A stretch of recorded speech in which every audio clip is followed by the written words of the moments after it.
شہر مدینہ کے دروازے، علم کے شہر کے دروازے، انا مدینۃ العلم وعلی بابھا، وہ علی المرتضیٰ جو فرمایا میں سورہ فاتحہ کی تفسیر لکھنے بیٹھوں تو 70 اونٹ بھر دوں گا، وہ علی المرتضیٰ، ایسے علم والے، ایسی طاقت والے، ایسی شجاعت والے، وہ مولا علی جن کے سامنے واضح تھا، اور وہ خود فرماتے تھے کہ سورج ابو بکر و عمر سے افضل کسی انسان پہ اس امت میں کبھی چمکا ہی نہیں ہے۔ یعنی مولا نے صدیق اکبر کے ہاتھ میں ہاتھ دیا، حضرت عمر کے ہاتھ میں علی المرتضیٰ شیر خدا نے ہاتھ دیا، حضرت عثمان غنی کے ہاتھ میں میرے امام میرے مولا علی نے ہاتھ دیا، امام حسن و حسین نے ان کی بیعت کی، ان کے دروازے میں پہرا دیتے رہے حسنین کریمین۔ پھر حضرت امام حسن مجتبیٰ نے حضرت امیر معاویہ جو صلح کی، ان کے ہاتھ پہ بیعت کی، ان کو خود جو ہے مسند خلافت پہ بٹھایا۔ حضرت امام حسن کا انتخاب امیر معاویہ رضی اللہ عنہ، امت کے لیے جن کا انتخاب امام حسن کرے، امام حسین ان کی بیعت کرے، تو ہماری سوچ حسنی حسینی سوچ ہے کہ ہماری سوچ جو ہے نا یہ حسنی حسینی سوچ رہنی چاہیے کہ جن کی بیعت اور جن کی خلافت مولا کائنات نے قبول کی، ہم نے بھی قبول کر لی۔ حضرت امیر معاویہ رضی اللہ تعالیٰ عنہ کو امام حسن نے خود امت کے لیے انتخاب کیا، ان کے دیے و نذرانے قبول فرمائے، ان کے ساتھ محبت اور پیار کے الفاظ ارشاد فرمائے، ہم نے بھی حضرت امیر معاویہ کو اپنا سردار مان لیا۔ یزید پلید کو میرے امام حسین نے ٹھکرا دیا، تو جیسی مصری کی تاریخ اور ہسٹری اٹھا کر لے ہمارے جوتے کی نوک پر، جس کو میرے امام نے ٹھکرا دیا ہم نے بھی ٹھکرا دیا، اور جس کو انہوں نے قبول کر لیا ہم نے بھی قبول کر لیا۔ حسنی حسینی سوچ ہوئی نا، تو یہ چیز یہ میں رکھیے۔ اور پھر امام نے جو خطبہ دیا تھا وہ یاد رکھیے گا۔ امام علی مقام نے کربلا کے میدان میں لوگوں سے فرمایا تھا، لوگوں مجھے پہچانو، میں وہ حسین جو رسول پاک صلی اللہ علیہ وسلم کے کندھوں پہ کھیلتا رہا، میں وہ حسین جو رسول پاک صلی اللہ علیہ وآلہ وسلم کہ سجدے کی حالت میں ان کے پشت پر بیٹھ جاتا تھا تو حضور سجدہ لمبا کر دیتے تھے۔ ایک روایت میں ہے اتنا لمبا سجدہ، بلکہ بعض کتابوں میں 72 تسبیحات کا ذکر ہے، سبحان ربی الاعلیٰ 72 مرتبہ پڑھا گیا۔ جماعت ہو رہی ہے، صحابہ پیچھے ہیں، نماز مکمل ہوئی، کسی نے پوچھا یا رسول اللہ صلی اللہ علیہ وسلم سجدہ اتنا لمبا آج؟ فرمایا میری پشت پر میرا بیٹا بیٹھا ہوا تھا، مجھے گوارا نہیں ہوا کہ اسے اتاروں۔ ناز تو دیکھو کیسے اٹھائے جاتے ہیں شہزادوں کے۔ ایک دن دونوں شہزادے بچپن میں آپس میں کشتی کر رہے تھے، امام حسن اور حسین، تو رسول پاک صلی اللہ علیہ وسلم تشریف لائے، آپ نے دیکھا، فرمایا حسن آگے بڑھو، حسن ادھر سے پکڑو، حسن یوں کرو۔ سیدہ نے عرض کی کہ حضور آپ کو حسن زیادہ پیارا ہے؟ اب حسن کو بتا رہے ہیں، فرمایا حسین کو جبریل بتا رہے تھے۔ ارے لوگوں تم عظمت آل نبی کیسے سمجھو گے؟ اب فرمایا حسین کو جبریل بتا رہے تھے، میں حسن کو بتانے لگ گیا۔ جب امام علی مقام کا سر انور کاٹ کر ابن زیاد کے دربار میں کوفہ میں لا کے رکھا گیا تھا، ابن زیاد نے امام کے ہونٹوں پہ چھڑی ماری تھی۔ حضرت زید بن ارقم بوڑھے صحابی سامنے کھڑے دیکھ رہے تھے، چلا کر بولے اے بدبخت، جن ہونٹوں پہ تو چھڑی مار رہا ہے، امام الانبیاء صلی اللہ علیہ وآلہ وسلم کو میں نے ان ہونٹوں کو چومتے ہوئے دیکھا ہے، تو نواسہ رسول کے ہونٹوں پہ چھڑیاں مار رہے ہیں۔ ابن زیاد کہنے لگا تم بوڑھے صحابی نہ ہوتے تو میں قتل کروا دیتا۔ حضرت زید بن ارقم نے کہا بدبخت، تجھے صحابی کا خیال ہے، رسول پاک کے بیٹے کا خیال نہیں آیا تجھے؟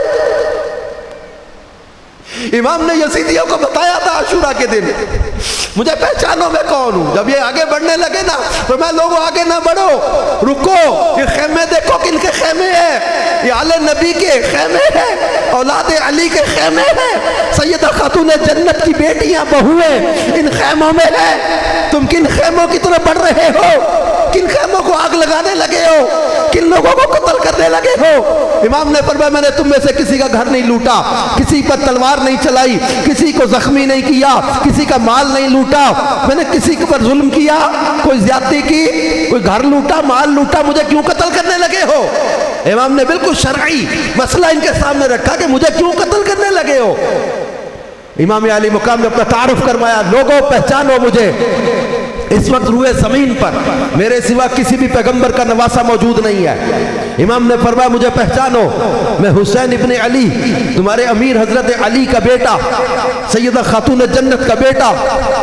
اے کوفے والو، تم نے خط لکھ لکھ کے بلایا تھا، میرے بھائی مسلم بن عقیل کے ہاتھ پر تم نے ہزاروں لوگوں نے بیعت کی تھی، تمہارے بلانے پہ میں آیا، میں نے کسی کا قتل نہیں کیا، کسی کا گھر نہیں لوٹا، مجھے کیوں قتل کرنے لگے ہو؟ امام کے اس خطبے پر ایک شیر نکلا تھا یزیدی خیموں میں سے، بلکہ میں یوں کہوں تو درست ہوگا کہ جہنمی خیموں سے نکل کر جنتی خیموں کی طرف ایک شیر نکلا تھا جنہیں حضرت حر کہا جاتا ہے۔ حضرت حر رضی اللہ عنہ نکلے تھے، یہ یزیدی خیموں سے نکلے، حسینی خیموں کی طرف آئے، پھر حضرت حر نے اعلان کیا تھا لوگوں تم پہچانو اس چہرے والی ہستی کو، ان کو پہچانو، تمہیں یاد نہیں آئے تھے مباہلہ جب نازل ہوئی تھی تو رسول پاک کن کو لے کر چلے تھے، تم ان چہروں کو پہچانتے نہیں ہو، تم نواسہ رسول کو پہچانتے نہیں ہو، تم نے سیدہ خاتون جنت کے بیٹے کو چھوڑ کر کس شخص کو تم نے اپنا امیر اور خلیفہ مان لیا ہے؟ حضرت حر نے لوگوں کو سمجھایا، امام علی مقام نے ان کے سامنے واضح کیا، لیکن اب یہاں پر میں بات جو واضح کرنا چاہ رہا ہوں، یزیدیوں کی آنکھوں پر پٹی کیوں بند گئی؟ کیا ان کو نظر نہیں آ رہا تھا نواسہ رسول کا چہرہ؟ کیا ان کی آنکھوں کے سامنے ہم شکل پیغمبر جناب علی اکبر کی پیاری صورت نہیں تھی؟ کیا ان کی آنکھوں کے سامنے امام حسن مجتبیٰ کے شہزادے امام قاسم نہیں تھے؟ کیا ان کی آنکھوں کے سامنے امام علی مقام کے بھائی حضرت عباس حضرت ابو بکر نہیں تھے؟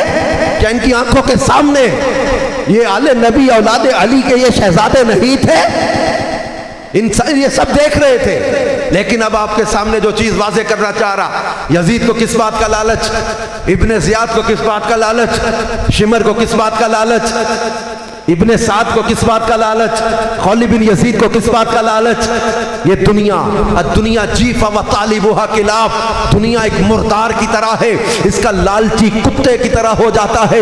یزیدیوں نے سب کچھ اپنی آنکھوں کے سامنے دیکھا ہے، نواسہ رسول کو، ان کے شہزادوں کو، بلکہ انعام اور دنیا کے پیسے کے لالچ میں ان بدبختوں نے جناب علی اکبر کے جسم پر گھوڑے بھی دوڑائے، ان بدبختوں نے امام علی مقام کے ہاتھوں میں 6 ماہ کے شہزادے جناب علی اصغر کا گلا بھی کاٹا، ان بدبختوں نے امام قاسم کے جسم کے 2 ٹکڑے بھی کیے، ان بدبخت یزیدیوں نے حضرت عباس کے بازو بھی کاٹے، ان بدبخت یزیدیوں نے امام علی مقام کے بھانجے اون محمد کو بھی شہید کیا، ان بدبخت یزیدیوں نے امام کے خاندان کے بچوں کو بھی شہید کر دیا، امام کے جوانوں کو بھی شہید کر دیا، امام کے ساتھیوں کو بھی شہید کر دیا۔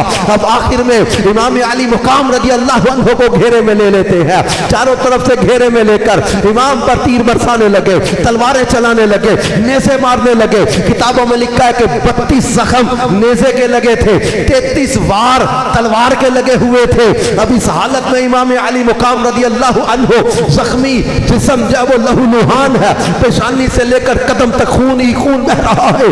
اس حالت میں امام سواری سے نیچے آتے ہیں، اس بدبخت نے نیزہ مارا، امام علی مقام جو وہ سجدے کی حالت میں زمین پر ہے، اور خولی بن یزید یا بعض نے لکھا کہ شمر، بعض نے لکھا کہ سنان بن انس حرامی تھا، اس نے امام علی مقام کی گردن پہ خنجر مارا، امام کا سر تن سے جدا ہوا۔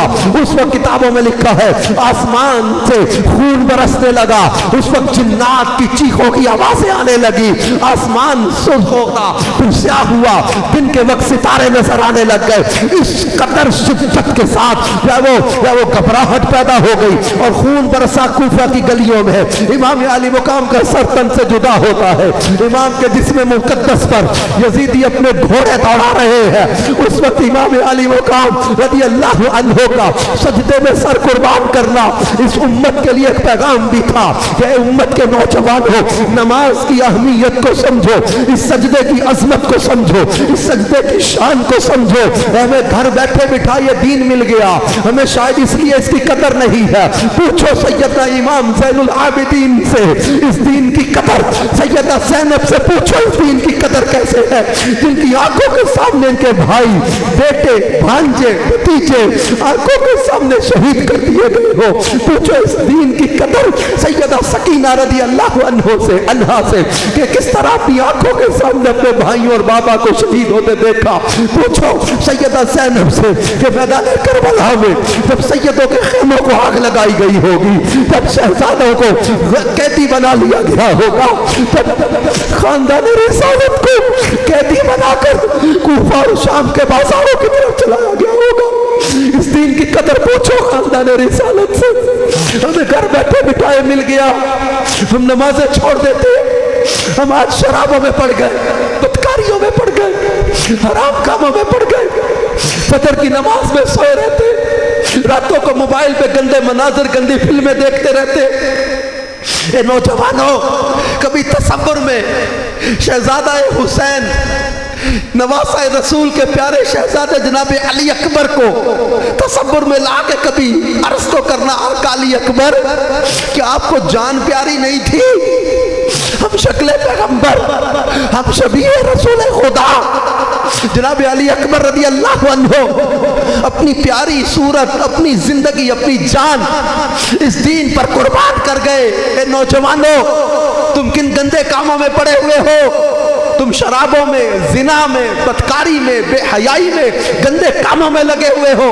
نکلو گندگی کے کاموں سے، نکلو فلم و ڈراموں سے، نکلو گندی چیزوں سے، غلط دوستیاں چھوڑ دو، غلط رابطے لڑکے لڑکیوں سے چھوڑ دو، بے حیائی کے کام چھوڑ دو، نشہ جوا شراب چھوڑ دو، بے حیائی میں مت پڑنا، گناہ کے کاموں میں مت پڑنا، اللہ کو ناراض کرنے والے کام نہ کرنا. ہماری آنکھوں کے سامنے دو چیزیں ہیں، ایک طرف حسینی خیمے، ایک طرف یزیدی خیمے، لیکن آپ کے سامنے تاریخ نے روشن کر دیا کہ نہ یزید کا وہ ستم رہا، نہ شمر کی وہ جفا رہی، جو رہا تو نام حسین کا جسے یاد رکھتی ہے کربلا. اور امام علی مقام نے سجدے میں سر قربان کر کے ایک پیغام یہ بھی دے دیا کہ شمشیر بکف قاتل ہو کھڑا، تلوار لیے قاتل ہو کھڑا، اور کوئی رہے سجدے میں پڑا، کہتی ہے زمین کرب و بلا اس شان کا سجدہ کھیل نہیں، کیونکہ اس کی ہمت پر علی شیر خدا کو ناز ہے، اس نواسے پر محمد مصطفیٰ کو ناز ہے. سجدے تو سب نے کیے پر تیرا نیا انداز ہے، تو نے وہ سجدہ کیا جس پر خدا کو ناز ہے. تو امام علی مقام نے سجدے میں سر قربان کر کے ہمارے سامنے اس دین کی عظمت کو بتا دیا، دین کی اہمیت کو ہمارے سامنے بتا دیا. اور ہم لوگ آج یہ امام علی مقام کے آخری سجدے کو سلام پیش کرتے ہوئے یہ نیت لے کر یہاں سے جائیں کہ انشاءاللہ آج کے بعد ہم کبھی نماز قضا نہیں ہونے دیں گے. یہ کوئی نیت کرے جو کہے کہ میں انشاءاللہ سچا حسینی بنوں گا اور انشاءاللہ آج کے بعد کبھی نماز قضا نہیں ہونے دوں گا. باہر جو پیچھے سب نیت کر رہے کہ نماز انشاءاللہ کبھی قضا نہیں ہونے دیں گے، اور انشاءاللہ کبھی ہم نے جوا شراب نشہ اس کے قریب نہیں جانا. یہ نشہ بہت عام ہوتا جا رہا ہے معاشرے میں. اب پکی نیت کر لو، عشق رسول کے جام پینے ہیں، محبت حسین کے جام پینے ہیں. ہم نے انشاءاللہ گندے نشے کے قریب نہیں جانا. آج کے بعد کبھی شرابی نشئی دوستوں کے پاس نہیں جائیں گے، اور فلمیں ڈرامے نہیں دیکھنے. اللہ دکھائے تو مدینہ دیکھیں گے، اللہ دکھائے تو پیارا کعبہ دیکھیں گے، اللہ دکھائے تو پیارا پیارا مکہ دیکھیں گے، عرفات منی مزدلفہ کا نظارہ دیکھیں گے، گنبد خضرا کے جلوے دیکھیں گے. ان آنکھوں سے گندی عورتوں کو نہیں دیکھنا، بے حیا مناظر نہیں دیکھنے، گندی چیزیں نہیں دیکھنی، اپنی آنکھیں ستھری رکھو، جلوہ مصطفیٰ دیکھنا ہے۔ اور پھر جب وہ دعوت اسلامی کے دینی ماحول میں نماز کی اہمیت بھی بتائی جاتی ہے اور نماز کا طریقہ، نماز کیسے ادا کریں گے، وضو، غسل کے مسائل، فرائض، واجبات، نماز کے مفسدات، مکروہات، فرائض و واجبات، اس سیکھنے کے لیے فیضان نماز کورس کروایا جاتا ہے، اس میں شرکت کر لیں۔ یہ سیکھنے کے لیے 1 ماہ کے مدنی قافلے سفر کرتے ہیں۔ ابھی ہمارے یہاں سے بھی 18 یا 20 اگست کو اتوار کو انشاءاللہ 1 ماہ کے مدنی قافلوں کا سفر ہے۔ 1 مہینے کے لیے راہ خدا میں سفر کریں، انشاءاللہ الکریم علم دین بھی ملے گا، خوف خدا بھی ملے گا، عشق رسول بھی ملے گا۔ تو 1 ماہ کے مدنی قافلوں میں سفر بھی کریں گے تو انشاءاللہ الکریم جو ہے وہ علم بھی ملے گا، برکتیں بھی ملیں گی۔ تو انشاءاللہ نارووال سے بھی 20 اگست کو 1 ماہ کے مدنی قافلے سفر کریں گے، اور ہر مہینے 3 دن یہ سفر کا معمول رکھیں، راہ خدا میں سفر اختیار کریں، انشاءاللہ اس کی بھی برکتیں ملیں گی۔ اور ہر جمعرات کو مغرب کی نماز کے بعد ہونے والے ہفتہ وار اجتماع میں پابندی سے شرکت کرتے رہا کریں، انشاءاللہ الکریم یہ ہفتہ وار اجتماع کی برکت سے بھی عمل کا جذبہ ملتا رہے گا، سنتوں پر عمل کا ذہن بنتا رہے گا۔ دعوت اسلامی کے دینی ماحول میں علم و عمل کا جذبہ دیا جاتا ہے، اور سنتیں سیکھنے سکھانے کا ذہن دیا جاتا ہے، ایمان کی حفاظت کی فکر دی جاتی ہے۔ وہ دعوت اسلامی کے دینی ماحول سے وابستہ رہیں، علم بھی سیکھیں، اور خوب نیکی کی دعوت کو عام کرنے کے لیے 12 دینی کاموں میں حصہ لیں۔ 12 دینی کام یہ اپنے معاشرے کے اندر نیکی کی دعوت کو عام کرنے کا ایک بہترین ذریعہ ہے۔ علاقائی دورے کس قدر اہمیت کے حامل ہے، یوم تعطیل اعتکاف یہ کس قدر ضروری ہے، آپ اطراف میں دیکھو کس قدر جہالت ہے، بعض لوگوں میں نماز تک نہیں آتی، وضو غسل کا طریقہ پتہ نہیں ہے، شہر کیا اطراف کیا۔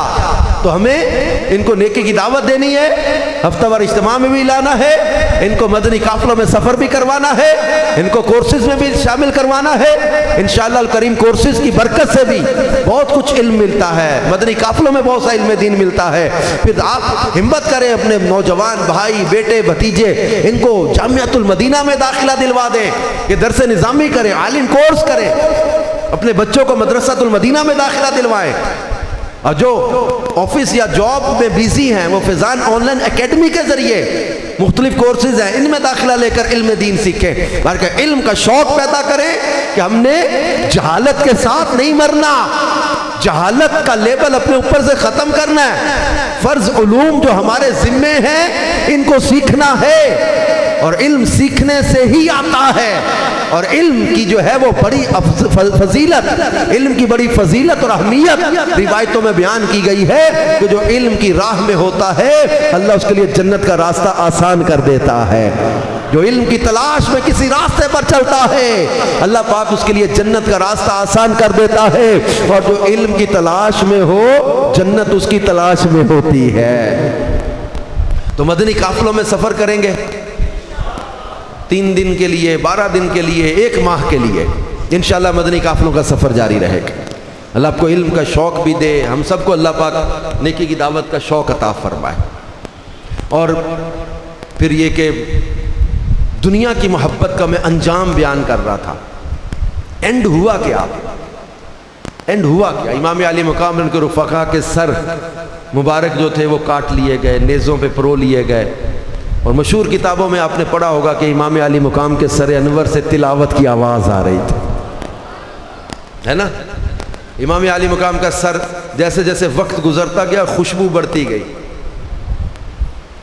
اب کچھ ہی عرصہ گزرا، یزید جس نے اس دنیا کی حکومت کے لیے اتنے ظلم کیے، چند سالوں کے اندر اندر ہی کلنچ کا مرض تھا، یا بعض نے لکھا کہ ایک رومیو نسل لڑکی کے عشق میں مبتلا ہو کے اس کے پیچھے پڑ گیا تھا۔ وہ لڑکی اس کو ویرانے میں ملاقات کے لیے لے گئی، اس کو شراب پلائی، اسی کا خنجر لیا اور کہنے لگی او بدبخت، جب تو نے اپنے نبی کے نواسے سے وفا نہیں کی میرے ساتھ کیا وفا کرے گا؟ اسی کا خنجر لے کے اس کو مار دیا۔ وہ 3 دن تک اس کے ساتھی لاش ہی تلاش کرتے رہے، اور جب گئے تو بدبو اور اس قدر گندگی تھی اس کی لاش پہ، وہیں اس کو گڑھا کھود کے داب کے آ گئے تھے۔ شمر کچھ ہی عرصے میں ذلت کی موت مارا گیا، عمر ابن سعد ذلت کی موت مارا گیا، ابن زیاد ذلت اور عبرت کی موت مارا گیا۔ اسی جگہ جہاں امام علی مقام کا سر لا کے رکھا گیا تھا نا، وہیں جب وہ تھوڑے عرصے کے بعد اس کا سر لا کے رکھا ہوا تھا۔ امام علی مقام کے سر انور سے خوشبو آ رہی تھی، اور اس بدبخت کے نتھنے میں سے ایک سانپ کہیں سے نظر آتا تھا، کتابوں میں لکھا یہ، ایک نتھنے سے داخل ہو کے دوسرے نتھنے سے نکلتا تھا۔ 3 بار لوگوں نے وہ سانپ دیکھا۔ ابن زیاد کے ساتھ یہ دنیا میں عذاب دکھایا گیا۔ سنان بن انس ذلت کی موت مارا گیا، خولی بن یزید ذلت کی موت مارا گئے۔ دنیا، پیسہ، اقتدار، مال کیا کسی کے ہاتھ آیا؟ دنیا کی محبت میں اندھے ہو کر کئی لوگ ظلم کرتے ہیں، زیادتیاں کرتے ہیں، زمینوں، مکانوں، جائیدادوں پہ قبضہ کر لیتے ہیں، یتیموں کا مال کھا جاتے ہیں، بہنوں کا حصہ نہیں دیتے، بیواؤں کا حصہ کھا جاتے ہیں، اور لوگوں کی زمین مکان پہ جعلی کاغذ بنا کے قبضے کر لیتے ہیں، جھوٹ بولتے، ہیرا پھیریاں کرتے۔ یہ دنیا، پیسہ، مال، یہ سدا ساتھ نہیں رہنا، یاد رکھے، مرنا پڑے گا، قبر میں اترنا پڑے گا۔ یہ دنیا کی محبت انسان کو اندھا کر دیتی ہے، رشتوں کی پہچان انسان بھول جاتا ہے، رشتوں کا تقدس بھول جاتا ہے۔ سگے بہن بھائیوں، سگے ماموں، سگی پھوپھی، خالہ، ان کے ساتھ دنیاوی لڑائیاں کس وجہ سے؟ اس پیسے کے لیے، زمین کے لیے، مکان کے لیے، تھوڑے سے سونے چاندی کے لیے، تھوڑی سی یہ جائیداد کے لیے، کہ قبر میں ساتھ لے کر جانا ہے کسی نے؟ کیوں یہ اتنی ہوس پڑ گئی ہے؟ کیوں اتنی ہرس پڑ گئی ہے؟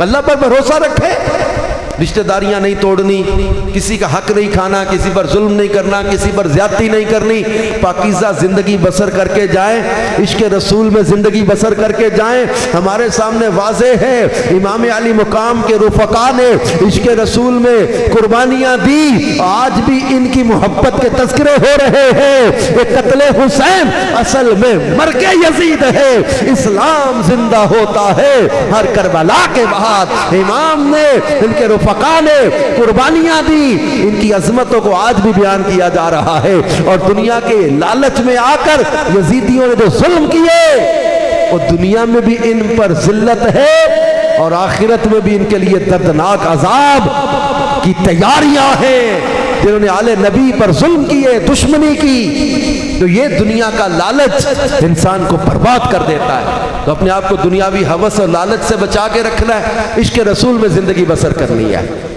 کوئی لالچ دل میں آتا ہے نا دنیا کا، انسان کو جو نا اندھا کر دیتا ہے۔ سگے رشتے، خاندانوں میں لڑائیاں، قتل و غارت، شوہر کو بیوی نے قتل کر دیا، بہن کو بھائی نے قتل کر دیا، سگی پھپھی کو بھتیجے نے مار دیا، سگے ماموں کو بھانجے نے مار دیا۔ کس وجہ سے؟ جائیداد، پیسہ، دنیا کے لالچ۔ اللہ پاک ہمیں ہوس اور حرص سے بچائے، مدینے کا عشق عطا فرمائے۔ یہ دعوت اسلامی کے دینی ماحول سے وابستہ ہو جائیں، انشاءاللہ مدینہ مدینہ کرتے رہیں گے، دنیا بھی اچھی گزر جائے گی، اور انشاءاللہ قبر و آخرت کی بھی راحت نصیب ہو جائے گی۔ تو دعوت اسلامی کے دینی ماحول سے ہر دم وابستہ رہے۔ اللہ پاک ہمیں عمل کی توفیق بھی عطا فرمائے، سنتوں سے محبت بھی عطا فرمائے۔ آمین بجاہ خاتم النبیین صلی اللہ علیہ وآلہ وسلم۔